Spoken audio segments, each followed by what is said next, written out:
Bonjour, dans cette vidéo, je vais vous donner une idée sur la notion d'égalité de fraction.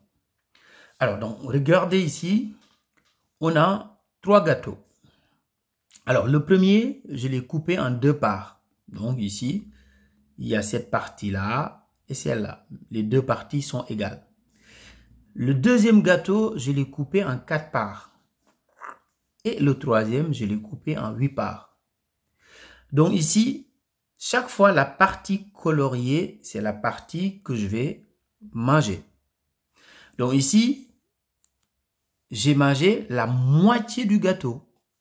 Donc ici, un demi. Donc la partie que j'ai mangée représente une part sur 2. Alors ici, c'est la même chose.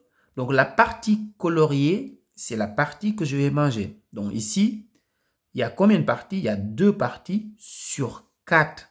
Et les 4 parties sont égales. Donc ici, j'en ai mangé les 2 quarts. Alors, sur le troisième gâteau, je l'ai coupé en 8 parties égales. Et j'en ai mangé ces 4-là. Sur les 8 en tout. Donc combien j'en ai mangé? J'en ai mangé 4 huitièmes. Alors, maintenant, qu'est-ce qu'on remarque? On remarque que, peu importe le gâteau, j'ai mangé la moitié du gâteau. Donc, que ce soit ce gâteau-là, que ce soit le deuxième ou le troisième, j'ai mangé tout le temps la moitié, c'est-à-dire j'ai mangé cette moitié-là, là j'ai mangé cette moitié-là, la même chose, j'ai mangé cette moitié-là. Donc, ça veut dire quoi? Ça veut dire que j'ai mangé dans chaque gâteau, j'ai mangé la moitié, c'est-à-dire un demi. Alors, donc ici, ça veut dire quoi? Ça veut dire que ces 3 fractions-là, un demi, c'est égal à 2 quarts, c'est égal à 4 huitièmes. Alors, on a une propriété en mathématiques qui nous dit que l'on ne change pas une fraction si on multiplie le numérateur et le dénominateur par un même nombre non nul. Ça veut dire quoi? Ça veut dire que si j'écris, par exemple ici, un demi égale 2 quarts égale 4 huitièmes, pour passer de 1 demi à 2 quarts, c'est comme si j'ai multiplié le numérateur et le dénominateur par 2. Donc ici, j'ai multiplié par le même nombre non nul. Donc là, j'ai multiplié par 2 le numérateur et j'ai multiplié par 2 le dénominateur.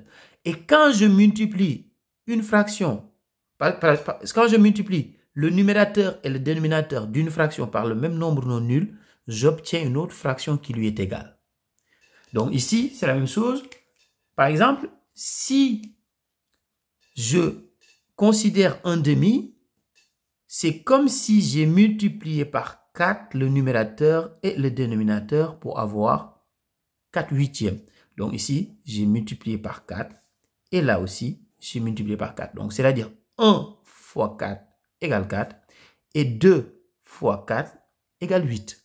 Donc, comme je l'ai dit, on ne change pas une fraction si on multiplie son numérateur et son dénominateur par un nombre non nul.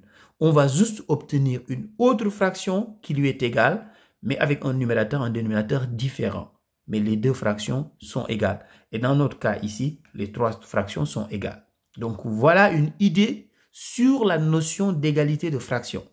Alors maintenant, si on a bien compris ce qu'on vient de faire, on va essayer de faire les 2 exemples A et B ici. On nous demande de compléter. Donc on a une fraction 3 septièmes. Il faut qu'on complète, c'est-à-dire on trouve le numérateur ici pour que les 2 fractions soient égales. Donc ici, qu'est-ce qu'on va faire? On va tout simplement regarder.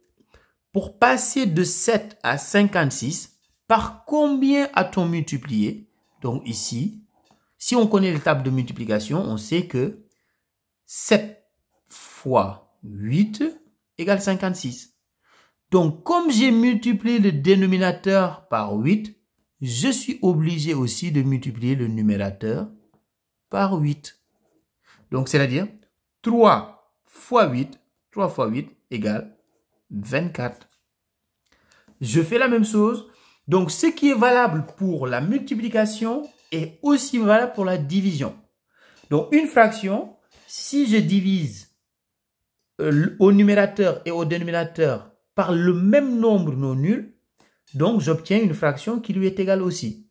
Donc là, je regarde par combien j'ai divisé. Donc 42 divisé par combien égale 6? C'est 42 divisé par 7.